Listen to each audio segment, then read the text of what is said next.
poems of all. The greatest poems are never written down, but lonely and forgotten before a pen can be found. The greatest poems never find the ink in the time it takes you to think. Slowly with time they fade and face the guillotine of jilted poems and unrequited lovers, or glued to my own vague memory of what could have been if only I'd had a pen and the recollection to keep repeating what it was I was trying to say. The greatest poems are girls who pour dewars on the rocks down their breasts with a splash of water as I drink it off. The greatest poems lick the ink from the tip of my idea. The greatest poems of all get drunk from the bottle, straight, no chaser, no requiem for a dream, no teen queen Chinese angels on the silver screen, no Hollywood homecoming queens leaping side to side in ecstasy, or just beautiful girls who once gave me their phone numbers, or girls back in high school who kissed me and later became strippers, midnight sirens to madness, mad drunker barroom brawls, bras, panties, imported beer. The greatest poems of all who put my drinks on their tap, and heavenly broads who brought me elixirs which I did drink down into myself, the likes of absinthe, sugar, laudanum, or I read the rhyme of the ancient mariner, mad at midnight, typing poems furiously towards glory or mayhem, or maybe for nothing at all, or maybe just for the greatest poems of all. So here to the greatest poems of all, to bikini contests, to Bikini Kill, to Bukowski, to Rimbaud and other roughnecks, to the wet t-shirts at Cedar Isle, and to the Cedar Creek Lake rememberers who still remember all of the greatest poems of all. To Siberian huskies named Marley who lived in Dallas, Texas with Dirty Phil, and to Dirty Phil, to pain and pills and poems, to words that slide into lyrical oblivion. Sometimes these can be the greatest lines of all times, dare I say the better poems that can rise from poets here today, like drunken ramblings, drunken one-nighters, far beyond driven drunk drivers and Dracula. No more drama, but more hot actresses, sexy, angel, poetess, prostitutes, politics, to the Texas Outlaw Press, and to all of the greatest poems of all. To Polly, to Pam, to the paranormal, to the ghosts of the greatest poems of all, to the ghouls, to the grim reaper, to death and its poetic casting call for us all. I'd like to give a shout out to the gangsters of the ghettos of Grand Prairie, to the hypodermic hipsters of Plano who never made it, never got to hear the greatest poems of all. To poems that got kicked out of Magnolia for chunking salt shakers, fat jokes, plastic chairs, who never sweat the petty shit but always pet the sweaty shit, from Shinola to Shangri-La, from 26th and St. Gabriel to the Angel Gabriel, from trumpets to cherubim, to these crazy, insane, hot American chicks who love poets, poems, and Palm Pilots. To an Austin poetry renaissance or to purgatory, how about another round of drinks to the greatest poets and poems of all?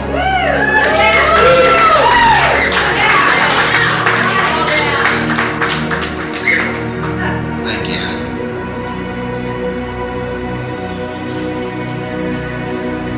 Alright, this next poem is about a place you all probably know. Pit Grill. So after a hot night of drinking cold brews and Texas two-stepping with the Henderson County who's who, the redneck reunion of the coal miners' crew resumes in the mom-and-pop atmosphere of an old greasy spoon. Deep in the heart of Athens, Texas for some soul-fried southern food and the psychobilly grooves that the jukebox exudes. The tunes bloom in special orange blossoms of sound that you can feel when you're drunk at 4 a.m. having coffee at the Pig Grill.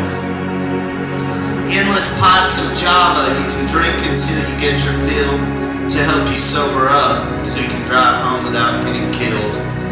And when all the bars are closed, Pig Grill is completely filled with conversation between close friends. They really can be such a thrill. When one wise man once said to me, sometimes conversations kill, but chicken fried steak, country gravy, and 3 eggs, now that's a meal.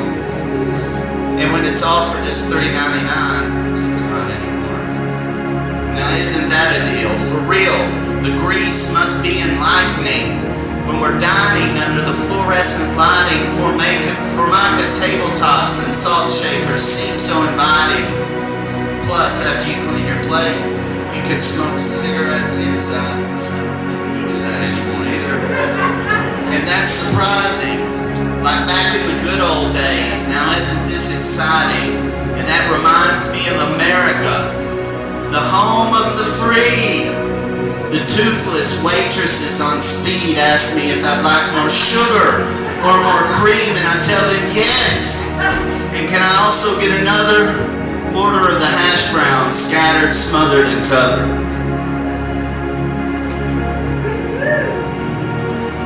Alright, this last poem is what they call a ghazal. It's a traditional Arabic form of poetry.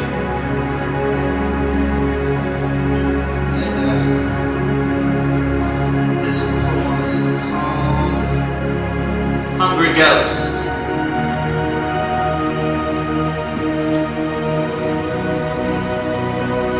She was gone when I needed her the most of all.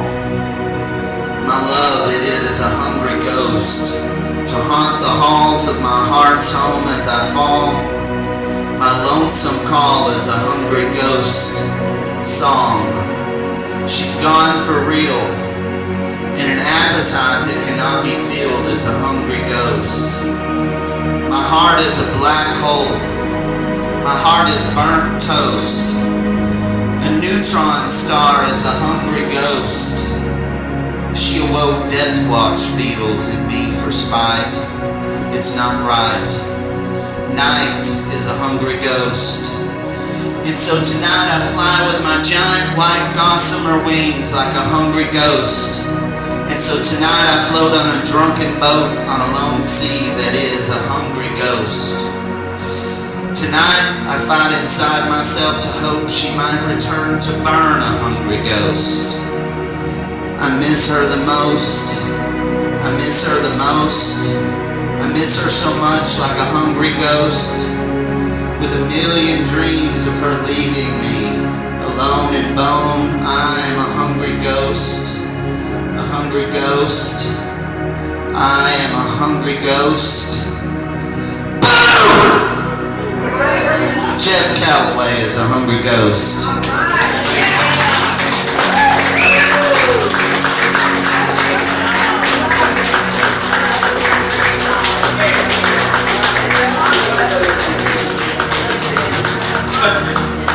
I wish I had known ahead of time that Jeff was going to do this.